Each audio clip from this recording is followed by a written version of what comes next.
السلام عليكم أنتم waxaan idin soo diyaariyay ceesh oo dhaxda wax laga gelinayo marka waxa soo diyaarsanayna hadeertaan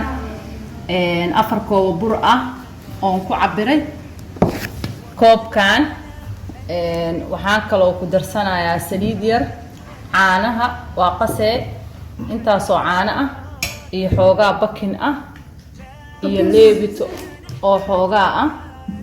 marka insha Allah waa isku soo هذا اسمع هذا waxaan ku daraa caanihi marka caanihi ku daro bakinkii oo qiyaas ah qaando bakin ah tan yar waa qaadada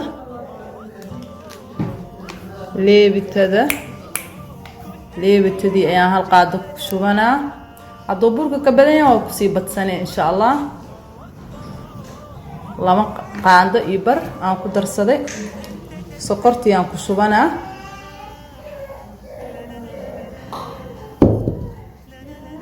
kadibna biyihii ayaan ku qasaa waan isku soo laabaneynaa insha Allah markaan soo cajiimo sida cajiinka uu jilicsan yahay sidiisa kale insha Allah isku soo laaban doonaa waa isku soo noqonay cajiinkii waa kana waa soo qasay waxaan isku soo noqonaynaa 15 daqiiqo markuu soo qamiiro aan isku soo laabaneynaa insha Allah 15 daqiiqo qamiirkiisa qofba sida wadanka uu joogo waaye marka insha Allah waa isku soo noqonaynaa xabiibaat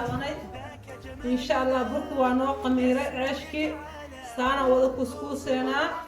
dibaan iskugu soo noqonaynaa haddana insha Allah ayo walaalayaal waxaan bilaabnay fidiskii waxaan ku shubaynaa waxyar kadib khudaartii ayo hadda waxaan ku shubnay hilibkii marka waa laabi doonaa insha Allah waa laabnay birtiya dab waxaan saaray dabkii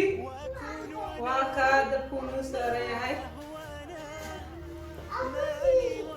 waa ka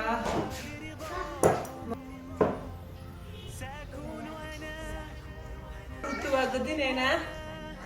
dhinaca kale waa gadinaynaa waa gadinay waa ka saasoo noogu gaduutay waxyar kadib hoos markay soo gaduuto waa dejinaynaa insha Allah kulli saa markaan soo dubno aan dib iskugu soo noqonaynaa baayaan insha Allah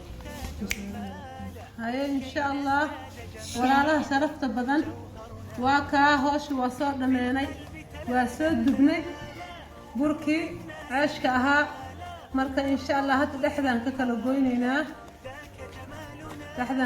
goynaynaa